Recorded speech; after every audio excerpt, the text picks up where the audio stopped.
In 2018, a forgotten church record book was uncovered beneath the floorboards of Salem's oldest meeting house.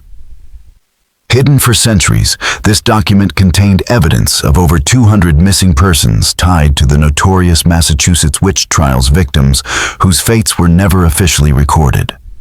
The names meticulously listed in a private ledger belonging to Salem's most powerful family revealed execution dates, property valuations, and disturbing notations, like acquisition complete beside each name. While history tells us that 19 people were officially executed during the trials, this ledger suggests that the real number was closer to 237, with most victims erased from public records through careful manipulation. Even more chilling is the fact that the property of each missing person was systematically transferred to just 3 men: Judge Ezekiel Blackwell, Reverend Nathaniel Blackwell, and Sheriff Josiah Blackwell. 3 brothers whose descendants still control over 40% of Salem's historic district today. The final entry in the ledger, dated October 1720, contains only 5 words: Mercy Blackwell. Family matter resolved. Before delving deeper into the sinister history of the Blackwell family and their reign of terror, I must warn you. This channel isn't for everyone. Only those brave enough to confront the darkest truths of history should continue watching. If you're one of the few who dare to uncover these hidden horrors, subscribe now and let me know in the comments which state you're tuning in from. These are the stories that most channels avoid, and we've only just begun. Let's journey back to Colonial, Massachusetts, where the seeds of this forgotten nightmare were first sown. The year 1692 marks not only a tragic chapter in American history, but the beginning of a conspiracy darker than most historians are willing to acknowledge. In that year, Salem was a tight-knit community gripped by fear. Situated amidst the dense forests of the Massachusetts Bay Colony, the settlement of just 500 souls clung to strict Puritan beliefs, using their faith as protection against the wilderness and the perceived evils within their ranks. The village consisted of a central meeting house, a few dozen wooden homes, and scattered farms on the outskirts. The Puritan faith dictated every aspect of life, with unwavering observance expected from every member of the community. The Blackwell family, however, held unparalleled power.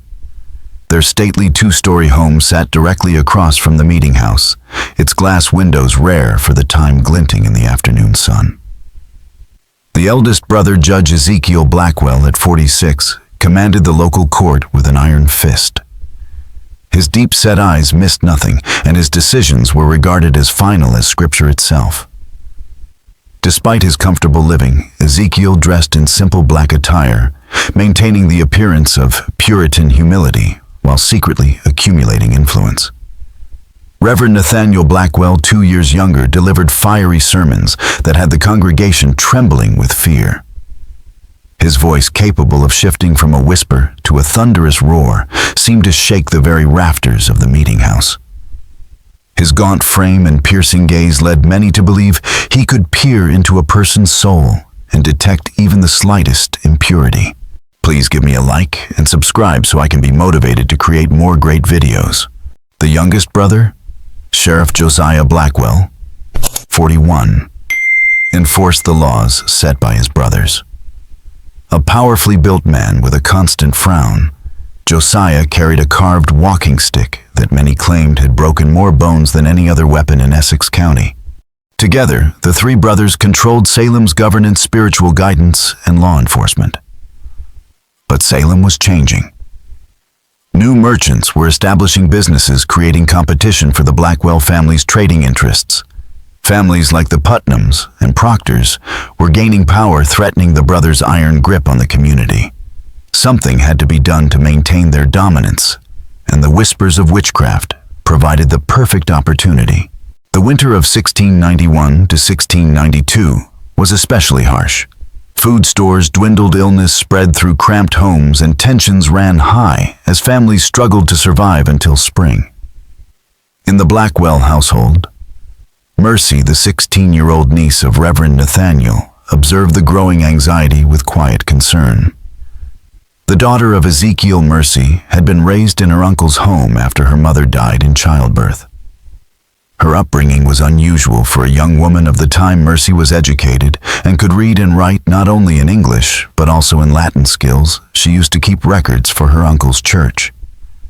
With copper-colored hair, always neatly covered by a cap, and thoughtful gray eyes, Mercy moved through Salem like a quiet shadow, observing much but speaking little. She faithfully recorded baptisms, marriages, and deaths in the church ledger, never questioning why her uncle sometimes instructed her to make entries in a smaller locked book he kept in his personal desk. At night, Mercy often overheard her father and uncles talking in hushed tones in her uncle's study. Their voices, once low, would rise in what sounded like excited plotting, only to fall silent when anyone approached. On a bitter February evening, as Mercy carried firewood to her uncle's study, she paused outside the door, hearing her father's voice raised with unusual intensity. "The Porter widow's land adjoins the river. For access we need," Ezekiel said. "With her husband gone, she'll never maintain it properly." Josiah replied, his voice tinged with frustration. "She refused to sell to me twice now." Perhaps Nathaniel said, his tone calm. "We should take a different approach." And cold. "The widow Porter might soon face troubles of a different nature. I've heard disturbing reports of strange behavior. Times like these require vigilance against the devil's influence," Ezekiel said. A chill that had nothing to do with the winter cold ran down Mercy's spine as her uncle's laughter mingled with his words. 2 weeks later, when the first accusations of witchcraft erupted in Salem Village, Mercy couldn't help but remember that conversation and wonder at the timing. The accusations spread like wildfire, igniting Salem's deepest fears. Young girls convulsing on the meeting house floor, claiming invisible torments. Respectable wives suddenly named as consorts of Satan. Farmers accused of blighting crops and killing livestock. And at the center of it all stood the Blackwell brothers, Ezekiel solemnly presiding over the hastily arranged trials, Nathaniel providing theological justification, and Josiah dragging the accused from their homes under the cover of darkness. What began with 3 accused witches in February quickly swelled to dozens by May. The jail overflowed with terrified prisoners awaiting trial. The community fractured as neighbor turned on neighbor, old grudges now recast as evidence of malicious influence. Through it all, Mercy dutifully recorded names in her uncle's private ledger, never questioning why so many of the accused owned property that her father had previously expressed interest in acquiring. When the widow Porter was arrested one rainy April night, Mercy finally began to understand the terrible pattern unfolding. The widow's screams echoed through the village as Josiah and his deputies dragged her from her home. The next morning, Mercy overheard her father and uncles discussing how the widow's property would need to be managed during her imprisonment. Within a week, Ezekiel had purchased the widow's prime riverside land for a fraction of its value, supposedly to pay for her care while imprisoned. As spring turned to summer, the executions began. The first to die was Bridget Bishop, hanged on June 10th at what would later be known as Gallows Hill. Mercy watched from a distance as the woman's lifeless body swung from a great oak. Her uncle's voice rose in prayer for the condemned soul.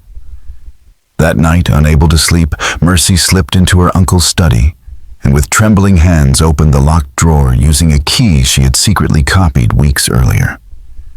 In the dim light of a single candle, she opened the leather-bound ledger and began to read. What she found turned her blood cold.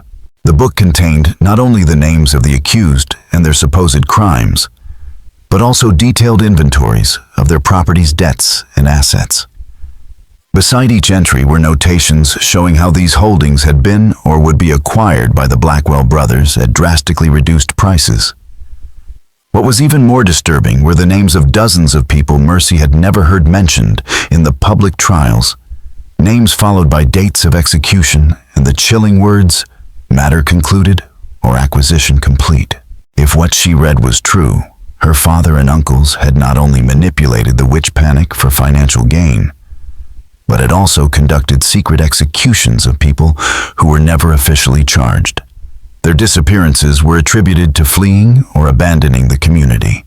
The official count of witch trial victims, which would eventually total 19 in the public record, paled in comparison to the true number recorded in this hidden ledger. Just when it seemed like the depths of human cruelty had been reached, the horror in Salem deepened. If this story is sending chills down your spine, share it with a friend who loves dark historical mysteries. Hit the like button to support our quest for the truth, and don't forget to subscribe so you never miss stories like this. Let's discover together what happens next as Mercy Blackwell's world unravels around her. The summer of 1692 brought no relief. Proctor were accused. The whispers of dissent grew louder, but the Blackwell brothers, unfazed, pressed on with their merciless campaign. As the humid air continued to thicken over Salem, the trials escalated, their pace frantic and unrelenting. Judge Ezekiel Blackwell presided over hearings that rarely lasted more than an hour before guilty verdicts were handed down. The accused were given a simple choice: confess and implicate others, or maintain their innocence and face execution. Mercy watched with growing horror as more and more names filled the pages of her uncle's secret ledger. The pattern soon became undeniable. Those who owned valuable property or had opposed Blackwell family interests were disproportionately targeted. Even more disturbing were the private examinations conducted in the basement of the Blackwell home, where Sheriff Josiah employed brutal methods to extract confessions. Prisoners were left with broken fingers, dislocated joints, and sometimes much worse. On a particularly oppressive July evening, Mercy was instructed to bring refreshments to her father and uncles in the basement. As she descended the narrow stairs, the bitter smell of copper and sweat assaulted her senses before she could see what awaited her. In the dim lantern light, she discovered Goodman Thomas Putnam, a prosperous farmer who had refused to sell his mill to Ezekiel, strapped to a chair. His face was nearly unrecognizable from the brutal beating he had endured. His fingers were splayed at unnatural angles, broken one by one. Mercy, just in time, her father said, casually taking the tray from her trembling hands. Goodman Putnam has just remembered witnessing Goody Proctor communing with the devil. Isn't that fortunate? Putnam's swollen eyes, nearly shut, met Mercy's across the room. "They made me say it," he whispered hoarsely. "God forgive me. They made me say it." Sheriff Josiah's walking stick cracked across Putnam's jaw with sickening force.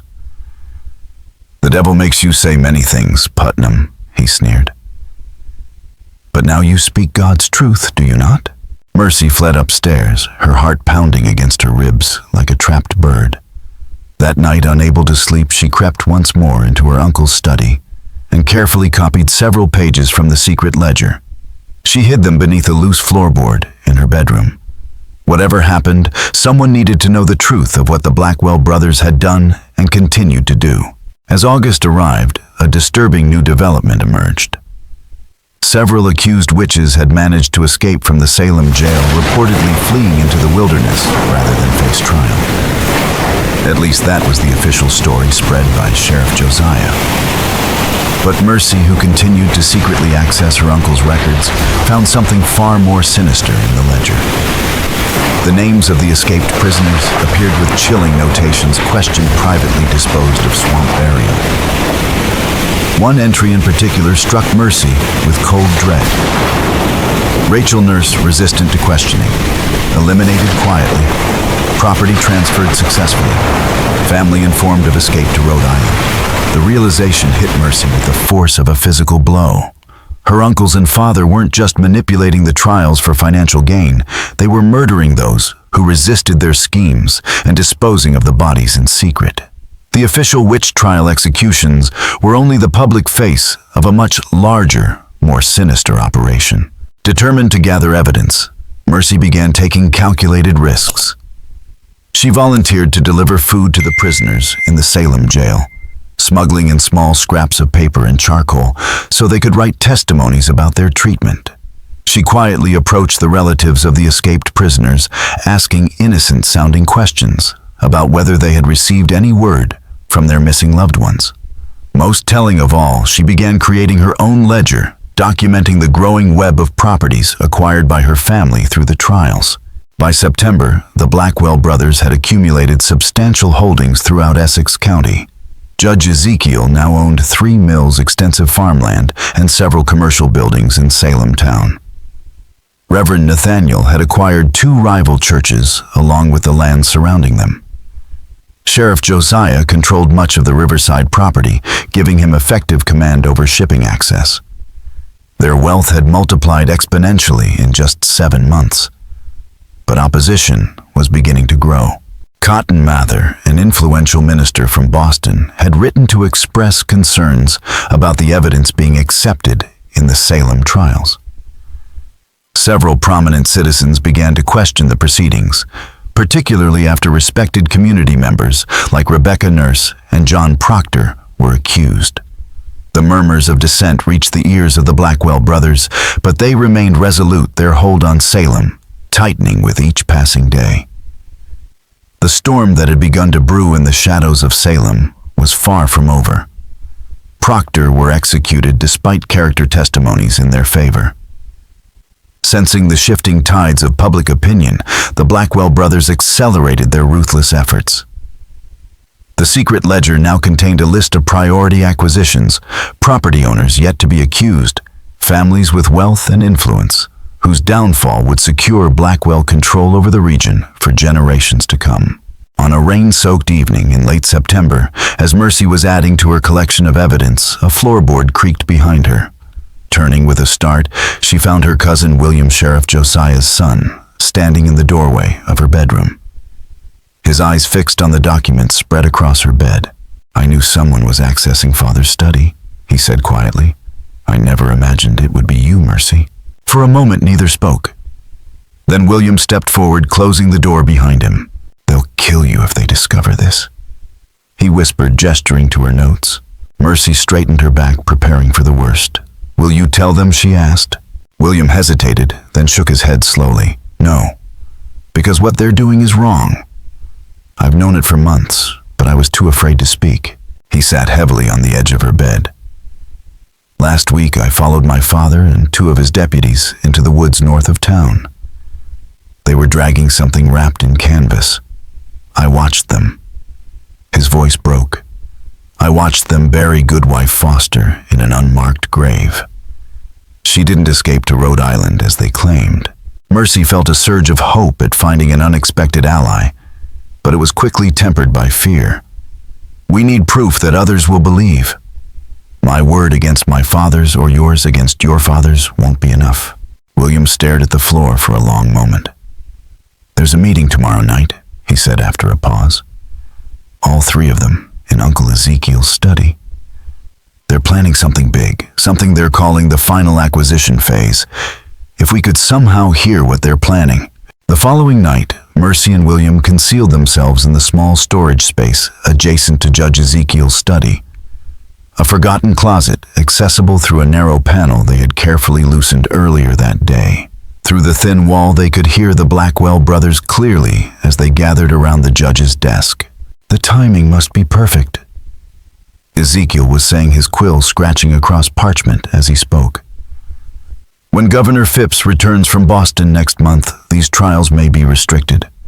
We must secure the remaining properties before then." "The list is ambitious," Nathaniel observed. 17 families in 3 weeks. "Even with our efficient methods, that presents challenges.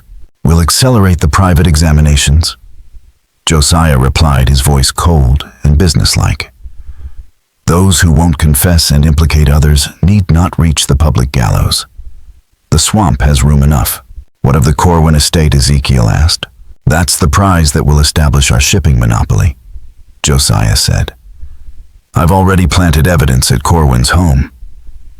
His voice was tinged with grim satisfaction. "A puppet with pins hidden beneath the floorboards of his kitchen.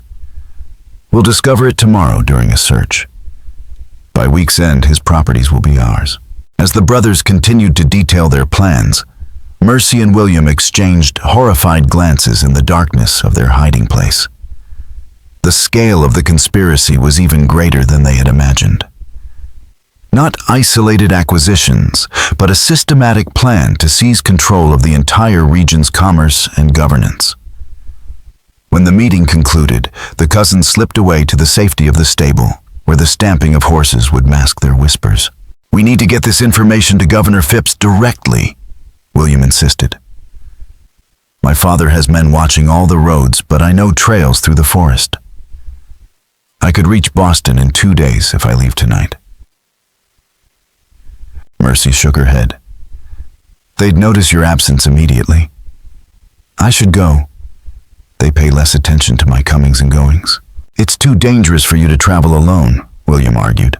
"More dangerous to remain," Mercy countered. "Tomorrow they plan to search the Corwin home for that planted evidence. What if they decide to search our rooms as well? They'd find everything." After heated debate, they reached a compromise. William would create a diversion the following evening, something that would draw attention to the North Road, while Mercy slipped away south toward Boston with their evidence. She would take her documentation, including copied pages from the secret ledger, directly to Governor Phipps. The next day passed in excruciating slowness as Mercy made careful preparations, concealing documents in the lining of her cloak and securing a small packet of food. As dusk approached, William departed on his errand, promising to start a small fire in an abandoned barn north of town, enough to draw attention, but not endanger anyone. Mercy waited for the alarm to sound her small travel sack hidden beneath her bed. But as the church bell began to toll, signaling an emergency, her bedroom door burst open. Sheriff Josiah stood in the doorway, flanked by 2 deputies, his face twisted in cold fury. "Mercy Blackwell," he intoned formally. "You are hereby charged with witchcraft and conspiracy against godly authority." Behind him appeared her father and uncle, their expressions unreadable. "Search her room," Ezekiel ordered. "The devil leaves evidence of his influence." With practiced efficiency, the deputies tore apart her small chamber, quickly discovering her hidden documents and the travel sack. Josiah examined the papers, his face darkening with each page he reviewed. "It seems my niece has been quite busy," he said, handing the documents to his brothers. "Recording her meetings with the Dark One, planning to spread lies about godly men." "How did you know?" Mercy whispered, her voice barely audible. Ezekiel stepped forward, his cold eyes fixing on hers. "William has always been a loyal son. Did you truly believe he would betray his family for a foolish girl's fantasies?" The betrayal struck Mercy like a physical blow. She had trusted her cousin completely, never imagining he would lead her into a trap. "Take her to the special holding room," Nathaniel instructed. "We'll begin her examination immediately. By morning, I expect she'll be eager to confess her sins and name her accomplices." As the deputies dragged her from the room, Mercy caught a glimpse of William standing in the shadows of the hallway. His face was expressionless, but the slight trembling of his hands betrayed his emotion as he watched his cousin being taken away. The special holding room was in fact the root cellar beneath the meeting house, a damp, windowless space where the Blackwells conducted their most private interrogations. As Mercy was roughly secured to a chair, she realized with growing horror that her fate would likely never be recorded in the official proceedings of the Salem trials. Like so many others, she would simply disappear, another victim of her family's ruthless ambition. Ezekiel entered alone, closing the heavy door behind him. In his hands he carried the leather-bound ledger that had started Mercy's investigation. "I had such hopes for you," he said quietly, placing the book on a small table. "Intelligence and obedience, a rare combination. You could have been very useful to our family's future." "How many?" Mercy asked, finding her courage. "How many innocent people have you murdered for their property?" Ezekiel shrugged as if the question held little importance. "People die in times of crisis. Some publicly as examples. Others more discreetly when public executions might raise uncomfortable questions." He opened the ledger to its final pages. "The official record will show 19 executions. When this business concludes," Ezekiel set his thin smile, betraying the twisted satisfaction he felt. "The actual number?" He paused, savoring the moment. Let's just say the Blackwell legacy will be secure for generations. You won't get away with this, Mercy insisted, though her voice wavered.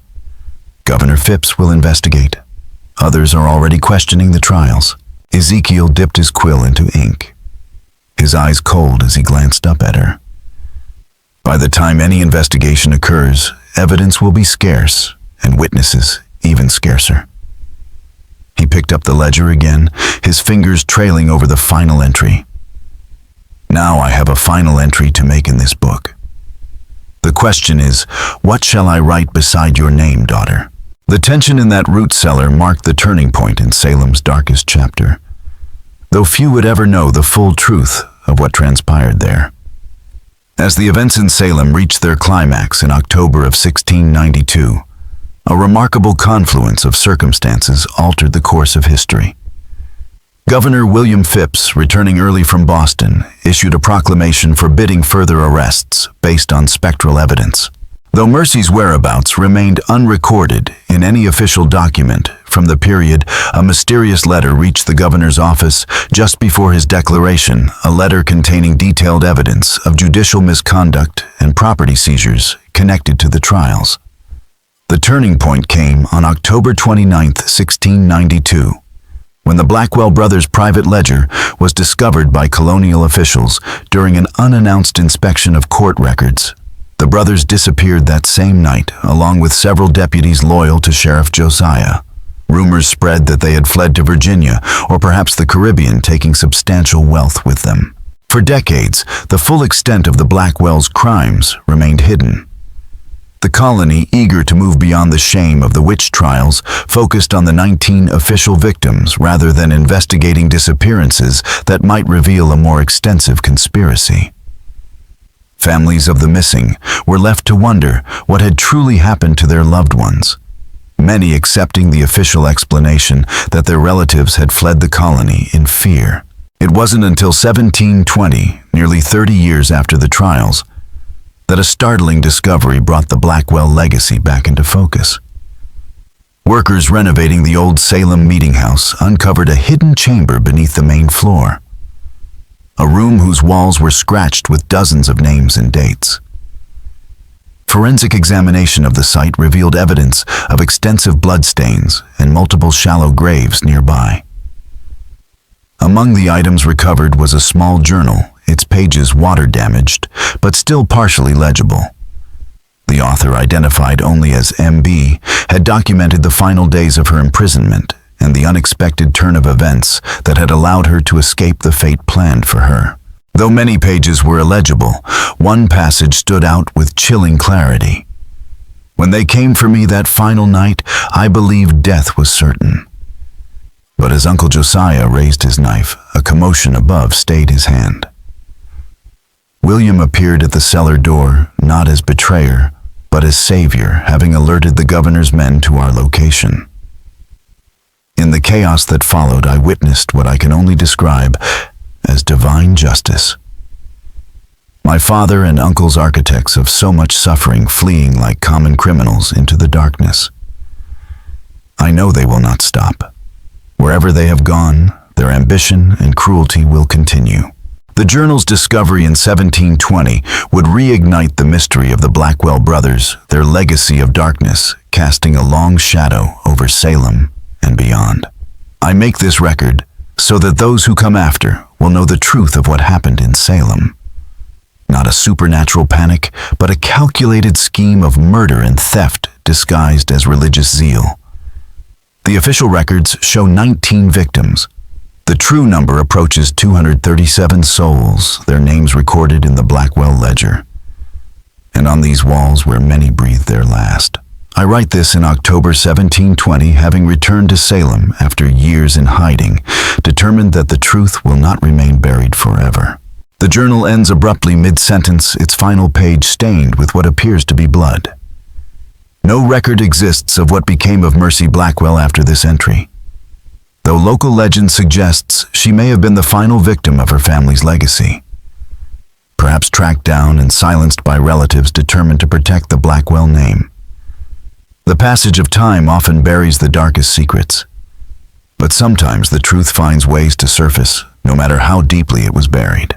In the centuries since the Blackwell descendants scattered throughout New England, many changing their names to escape the growing rumors of their ancestors' crimes.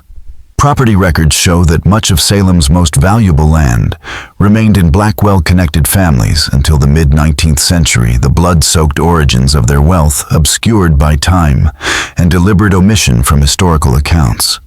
Perhaps most disturbing is the recent discovery of letters dating from 1695 to 1730, suggesting that the Blackwell brothers established a new power base in the southern colonies, where they continued their practice of manipulating local justice for financial gain.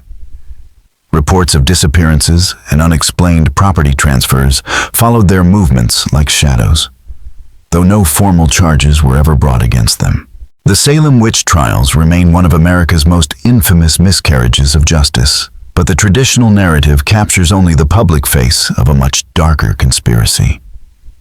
While scholars debate the exact number of victims and the full extent of the Blackwell's crimes, the evidence points to a systematic campaign of terror and acquisition that far exceeded the official record. This mystery shows us how the most terrifying monsters in history are not supernatural beings, but humans, driven by greed and the lust for power. What do you think of this story? Do you believe everything was revealed, or are there still Blackwell secrets waiting to be discovered? Leave your comment below. If you enjoyed this tale and want more horror stories like this, subscribe, hit the notification bell, and share with someone who loves historical mysteries. This channel isn't for everyone, only those brave enough to face the darkest truths of our past. See you in the next one. Thank you all very much for watching my video until the end. I sincerely appreciate it, and I look forward to seeing you in the next video.